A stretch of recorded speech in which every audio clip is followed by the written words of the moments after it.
नमस्कार दोस्तों, स्वागत है अपनी YouTube channel the legal lens SKM में। आज हम लेकर आए हैं टॉपिक बैनामा के बारे में। बैनामा किसे कहते हैं, बैनामा क्या होता है, बैनामे से संबंधित महत्वपूर्ण जानकारी, खरीदने बेचने वाले को किन बातों का ध्यान रखना चाहिए। आइए चलते हैं टॉपिक की ओर। बैनामा एक कानूनी दस्तावेज होता है जिसमें संपत्ति के मालिक द्वारा अपनी किसी अन्य व्यक्ति को तय शर्तों के अनुसार बेचने की सहमति दी जाती है। इसे इंग्लिश में सेल डीड कहा जाता है, हिंदी में विक्रय विलेख कहते हैं और उर्दू में बैनामा शब्द का उपयोग होता है। यह दस्तावेज यह दर्शाता है कि दोनों पक्षों के बीच आपसी सहमति से विक्रय की प्रक्रिया पूर्ण की गई है और पूर्ण स्वामित्व विक्रेता ने क्रेता में निहित कर दिया है। अब क्रेता उस संपत्ति का पूर्ण रूप से उपभोग कर सकता है। अब वो चाहे संपत्ति बेचे या उसका उपभोग करे, अब क्रेता के हाथों में पूरा स्वामित्व पहुंच जाता है। तो आइए अब बताते हैं बैनामा करते समय किन विशेष बातों को ध्यान रखना चाहिए। बैनामा करने से पहले किन तथ्यों की जांच करना आवश्यक है। तो नंबर 1, संपत्ति के मालिकाना हक की जांच करें। यदि आप बैनामा करवाने जा रहे हैं तो सबसे पहले ये जांच जरूर कर लें कि संपत्ति का मालिकाना हक किसके पास है। क्या बैनामा करने वाला व्यक्ति वास्तव में उस संपत्ति का स्वामी है या नहीं है। तो जांच करने के लिए प्रॉपर्टी के पुराने कागजात, खसरा, खतौनी, रजिस्ट्री आदि की जांच करें और यदि विशेष जानकारी लेना चाहते हैं तो तहसील से इसकी नकल भी निकलवा सकते हैं। फिर बैनामा की रजिस्ट्री पंजीकरण जरूरी है। बैनामा को रजिस्ट्री ऑफिस सब रजिस्ट्रार के यहाँ रजिस्टर्ड करवाना आवश्यक होता है।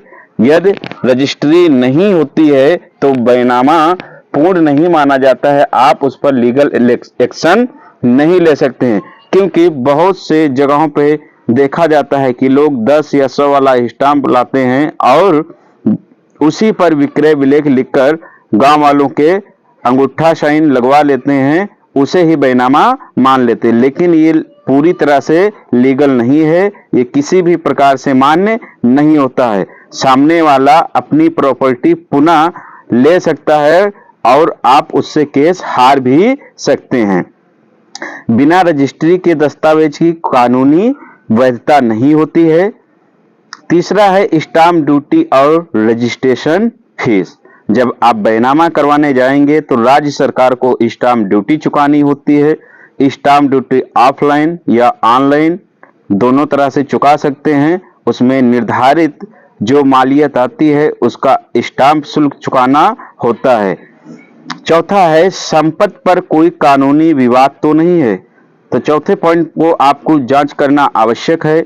यदि संपत्ति पर कोई कानूनी विवाद चल रहा है, जैसे मुकदमा, ऋण या बंधक है, तो आप उसको पहले संपत्ति को मुक्त कराएं। कानूनी हो या ऋण हो या कोई बंधक हो, पहले उससे छुटकारा पाएं, उसके बाद में ही बैनामा कराएं। जब तक बैंक के द्वारा NOC या मामले का निपटारा नहीं हो जाता है तब तक संपत्ति ना खरीदें। यदि ऐसा करते हैं तो उसके बाद में आप उस संपत्ति में विवादित हो सकते हैं और संपत्ति आपकी विवाद में पड़ सकती है। तो आपको सालों लग सकते हैं उस मुकदमे को लड़ने में। उसके बाद शायद ही संपत्ति का मालिकाना हक तुम्हारे पास है, वरना बेचने वाला फिर अपने कब्जे में वो संपत्ति ले सकता है, क्योंकि विवादित भूमि हमेशा एक विवाद को ही जन्म देती है।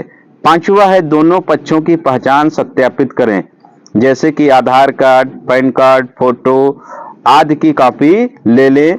विक्रेता और खरीदार दोनों के हस्ताक्षर और जरूरी फोटो लगे होने आवश्यक हैं, ताकि भविष्य में यह साक्ष्य रहे कि क्रेता ने विक्रेता को संपत्ति बेची है।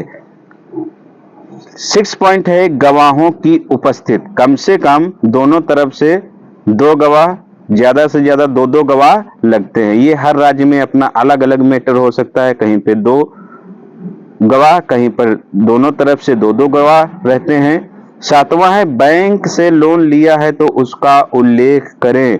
यह संपत्ति पर बैंक का लोन लिया गया है तो उसका उल्लेख भी होना आवश्यक है। यदि खरीदार प्रॉपर्टी खरीदने के लिए बैंक लोन ले रहा है तो बैंक की प्रक्रिया का पालन करे और उस जानकारी को बैनामा में दर्ज करे। जैसे कि बहुत सारी जानकारी इस समय फाइनेंस पे निकल रही है, संपत्तियां एमआई भर के संपत्ति की कीमत चुकाई जा रही है। जैसे प्लॉट है या कोई खेती बाड़ी है, कोई भी भूमि खरीदी जाती है, उसकी हम पेमेंट इंस्टॉलमेंट में करते हैं, बैंक से लोन लेते हैं, तो उसका भी उल्लेख करना डीड में आवश्यक होता है। आठवां है वकील या रजिस्टर्ड डॉक्यूमेंट राइटर से सलाह लें। बैनामा करवाने से पहले वकील या जो बैनामा लेखक हैं उनसे पहले सलाह ले ले ताकि बैनामा में बाद में कोई परेशानी उठानी ना पड़े। 9वां पॉइंट है कि बैनामा होने के 35 दिन तक बैनामा संबंधित आपत्ति लगा सकते हैं। यदि बैनामा हो जाता है होने के बाद कोई भी पक्ष या अन्य कोई व्यक्ति बैनामा पर 35 दिन तक आपत्ति दाखिल कर सकता है। तो आपत्ति दाखिल ना हो तो इसके लिए जो ऊपर के हमने पॉइंट बताए हैं उनका विशेष ध्यान देना होगा ताकि आपकी भूमि विवादित ना हो। 10 पॉइंट है 35 दिन पूर्ण हो जाने के पश्चात दाखिल खारिज करवाना आवश्यक है। यदि 35 दिन पूर्ण हो जाएं तो उसके बाद बैनामा को दाखिल खारिज करवा लेना चाहिए। दाखिल खारिज का आशय ये है कि जब आप दाखिल खारिज करवा लेंगे तो उसके बाद विक्रय विलेख में जो आपका नाम है वो नाम अधिकार पत्र पे चला जाएगा। जैसे खतौनी पे आप वहां पे उस गाटा के या उस खाते के सहभागीदार बन जाएंगे, आपका नाम सरकार के यहाँ खतौनी पर शो होने लगेगा। आपका पूर्ण कब्जा उस संपत्ति पर हो चुका है। बैनामा बनवाने में किसी अनुभवी वकील की मदद लें ताकि बाद में कानूनी परेशानी ना उठानी पड़े। अब आइए चलते हैं कंक्लूजन की ओर। बैनामा संपत्ति की खरीद बिक्री का एक महत्वपूर्ण और संवेदनशील दस्तावेज है। इसमें की गई छोटी सी चूक भी भविष्य में कानूनी विवाद का कारण बन सकती है, इसलिए इसे पूरी सावधानी और जांच पड़ताल के बाद ही करवाना चाहिए। धन्यवाद दोस्तों। वीडियो अच्छा लगा हो, जानकारी पसंद आई हो तो वीडियो को लाइक, शेयर और चैनल को सब्सक्राइब करें। यदि और कोई टॉपिक पे वीडियो चाहते हैं तो कमेंट बॉक्स में कमेंट करें, हम उस पे अपना वीडियो लेकर आएंगे। वीडियो को ज़्यादा से ज़्यादा लोगों तक शेयर करें ताकि लोगों को बैनामा करवाने से पहले इन चीज़ों की जानकारी हो सके और वो इस खतरे से बच सके, बाद में उन्हें कोई लीगल परेशानी ना उठानी पड़े। धन्यवाद दोस्तों।